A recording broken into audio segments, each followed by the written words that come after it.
Molina from the Ricky Molina YouTube channel. Glad you could be with me again today.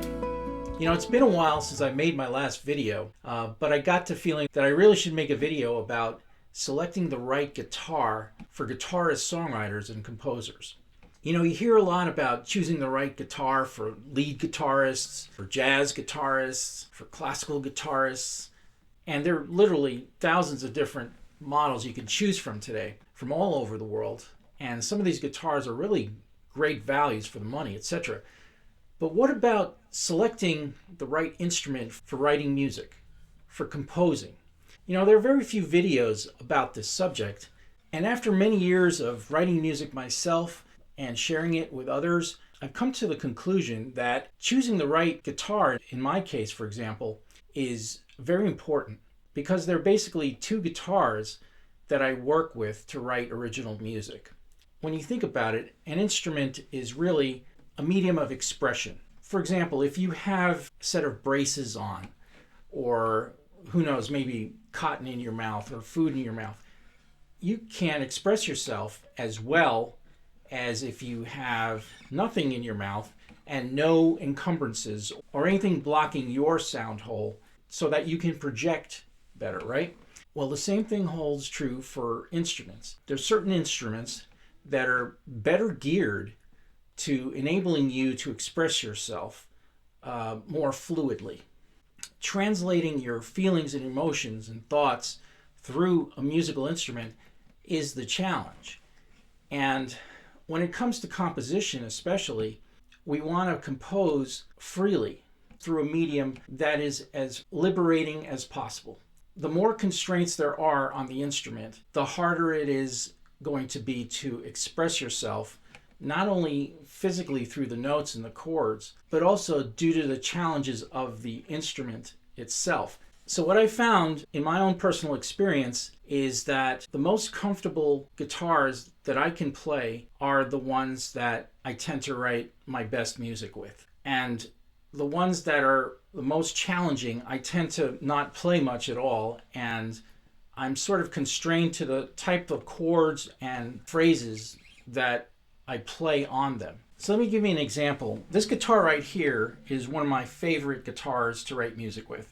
It is an Eastman AR-805CE, made in the early 2000s in China. And this is one of the best guitars I've ever played and enjoy playing. It's an Archtop Jazz Guitar made of flamed maple, and it's a 16-inch at the hip.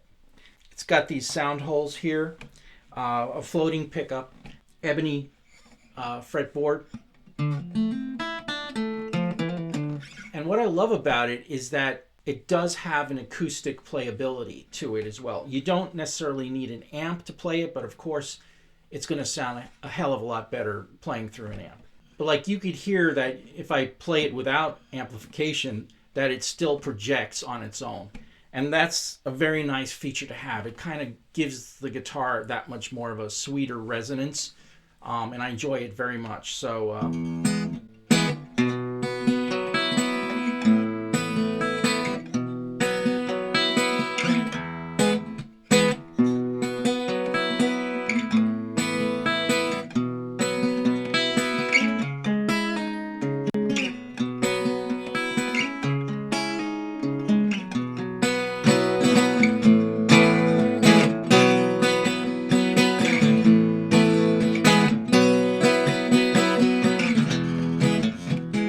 As you can see, it sounds pretty good on its own, and that's a nice thing to have if you're just sitting on your couch and you're like, you want to noodle around and you come up with something interesting. And also, I will say that the neck is really comfortable to play. I've never needed to adjust this guitar much at all, and I think that is a characteristic or trait of really quality-made guitars. I find that the guitars that you need to bring every year to the guitar tech to straighten out the truss rod and all of that, the action, I think those guitars are probably inferior.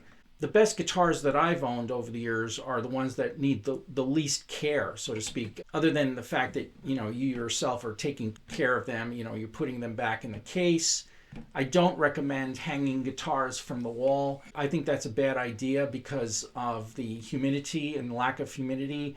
I happen to be in the Northeast United States, so there are severe temperature changes in this part of the world, and that all affects the guitar. So I'm not obsessed with it, but I just basically put them back in the case. I keep them, I restring them as needed.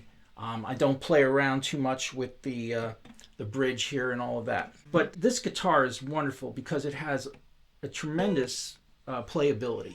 I've never had to struggle to play any chords other than the hardest ones to play, which are like impossible anyways. But in terms of the fingering,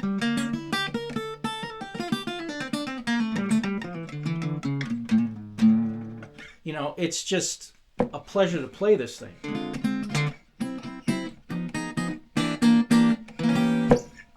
And if I plug it in, so like this is it plugged into a pretty clean setting on this Fender amp that I have here.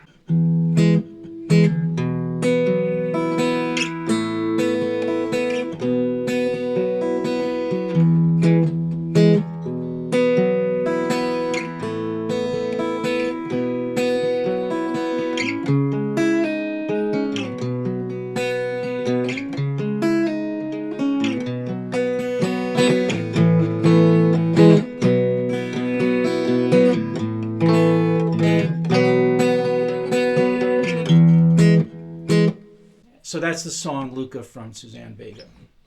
I have a tip for you. If you're ever going to a guitar store and trying out a whole slew of guitars for, you know, you're getting a guitar for yourself or a gift from somebody, chances are the guitar that you end up playing the longest at a guitar store will be the one that you take with you. And the same holds true with the collection of guitars that you have at home, whatever they may be.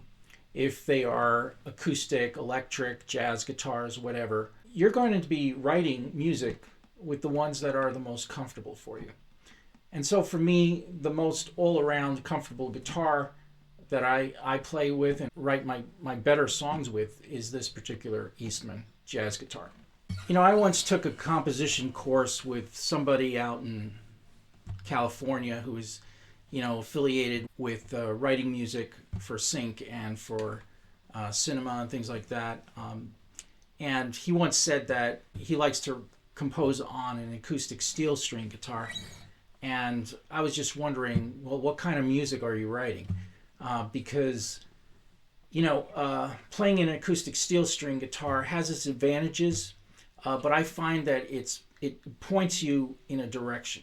And it's not really an instrument that lends itself to cultivating and developing your ear as far as being able to play the most diverse set of chords you can imagine. I mean, if you look at the great acoustic songwriters of the day, and I'm not criticizing any of their music, I think we all love their music. I'm talking about like Bob Dylan, I'm talking about like Neil Young, James Taylor, Ricky Lee Jones. You know, we're talking acoustic guitarists here. But, you know, the chords that they're playing may not be just chocolate, vanilla, and strawberry. They might get a little bit of coffee in there occasionally, or rum, raisin.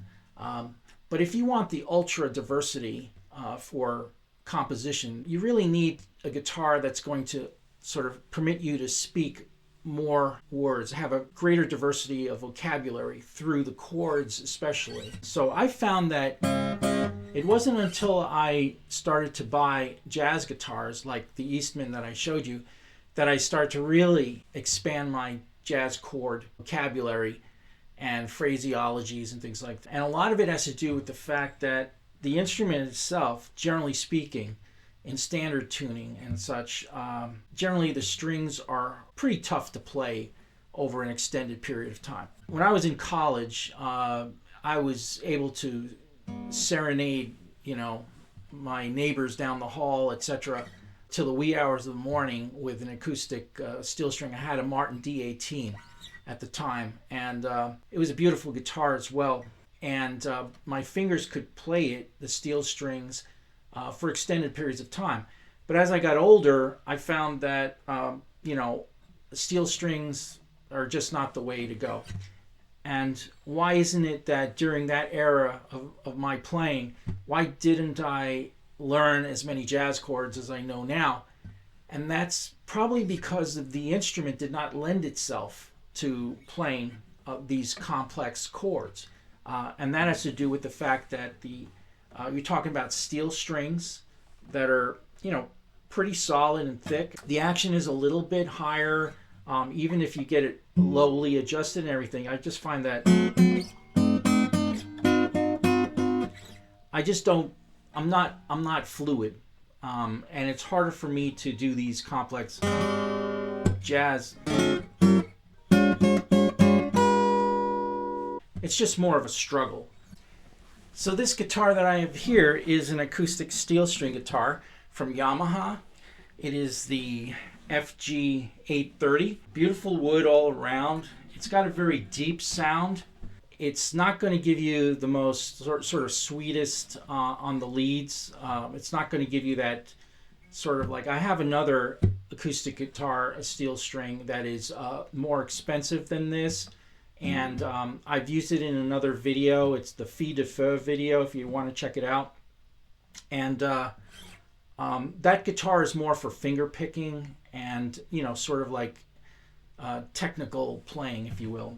This guitar is more like for, playing a Springsteen song, a Suzanne Vega song, Neil Young, Bob Dylan, JT, Ricky Lee Jones. These are artists who are known for playing steel string, and the recordings are just phenomenal. But I have this guitar tuned down a full step because I can't play it in standard tuning for extended periods of time. Acoustic steel string guitars sound really nice in the first position, like playing open chords and stuff. But as far as like playing up here and playing chords up here, no matter what you do to adjust the action, you're never going to get it as low and easy to play as you would on an Eastman jazz guitar or a jazz guitar in general, like a box, an Archtop.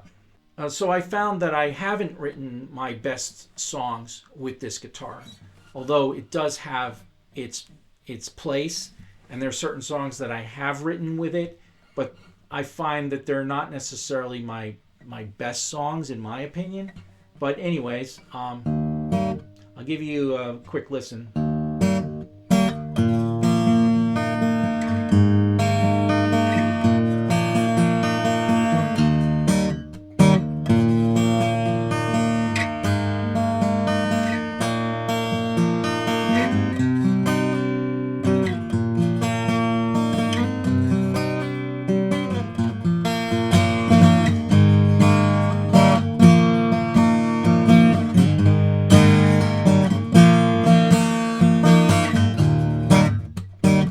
As you can see, the resonance, the projection, the power that you get from an acoustic steel string guitar, it really does have its place, and there is no substitute for it.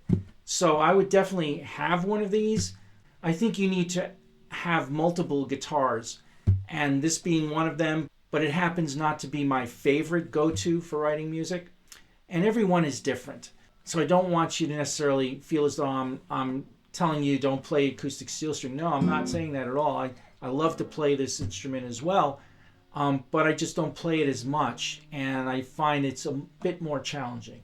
And the last guitar that I have to show you today is this Godin Multiac Grand Concert SA guitar, handcrafted in Canada.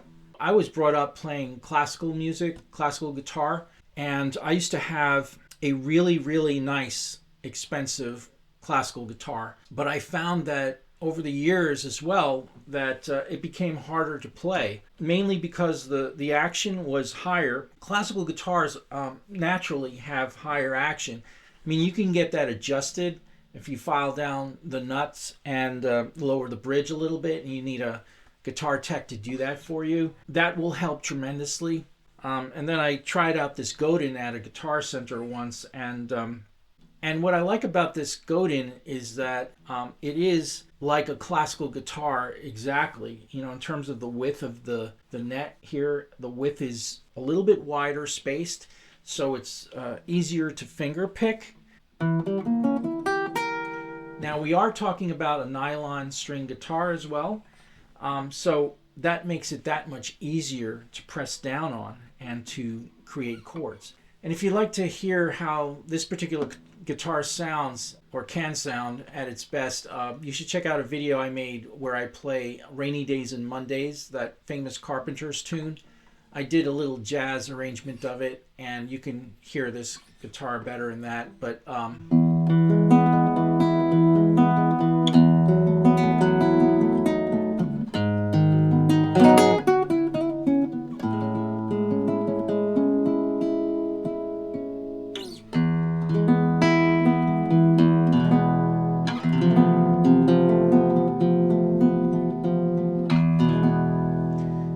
and it's also very good for playing bossa nova. So like.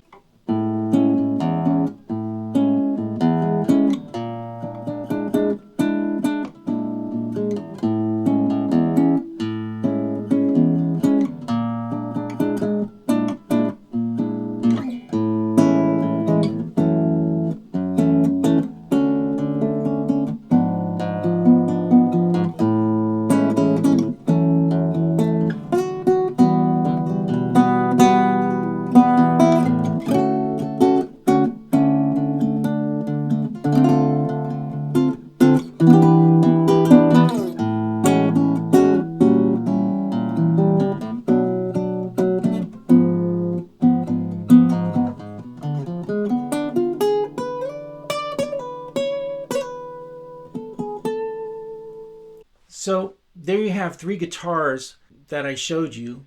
I didn't show you my jazz flat wound guitar. I picked up a very nice Ibanez recently for a good value, and I enjoy playing that also, but it's a flat wound. So you get a really nice bassy kind of sound, but I never really enjoyed playing flat wounds for extended periods of time or for composition.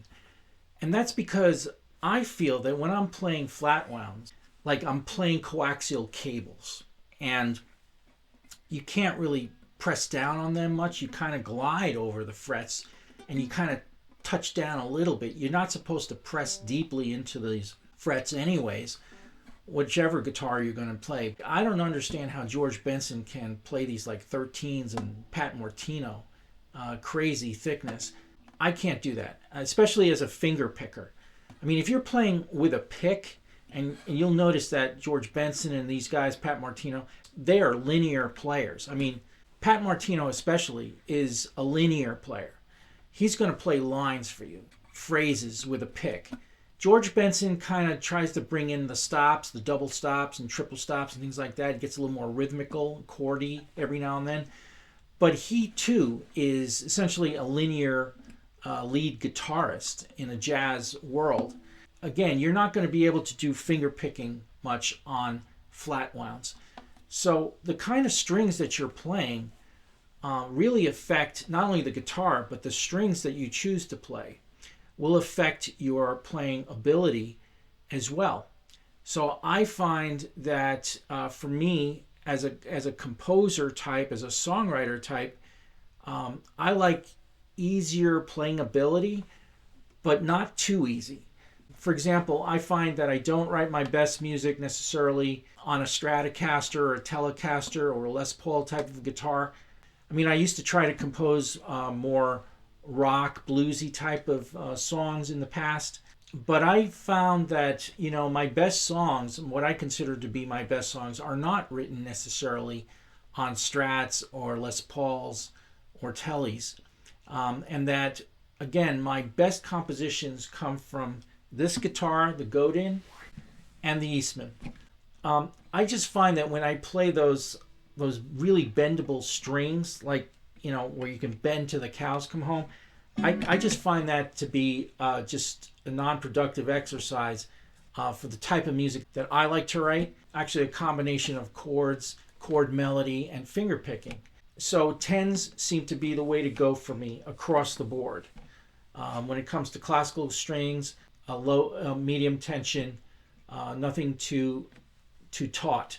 So if I had to narrow it down to the guitars that I'd want to have around to write music, I would have to narrow it down to a guitar like this, Eastman AR-805CE, something like this. And there are a host of really great jazz boxes, archtops, that kind of give you a combination of the acoustic sound that I was telling you about, as well as the amplified version and the pickups to give you that sustain, but richness as well, and playability. I would narrow it down to the Godin, Nylon classical, electric, and then finally I'd like to have an acoustic steel string around, such as the one I showed you, the Yamaha FG-830, just because every now and then you want that sweet sound that you can only get from a steel string acoustic. In the end, it's all up to you, what you feel most comfortable with and what gives you the most joy. I find that, writing a beautiful song whenever you get lucky beats anything. I don't care how fast some of these guys are on YouTube and stuff, exceptional virtuosos out there that are really quite impressive. But you have to ask yourself, are they necessarily great songwriters? That's all I have to say about choosing the right guitar for songwriting and composition. I should have an upcoming video where I talk about how I've started to use AI for arranging songs. You hear all this flack from people today about, oh, that's not a pure way to write music or something.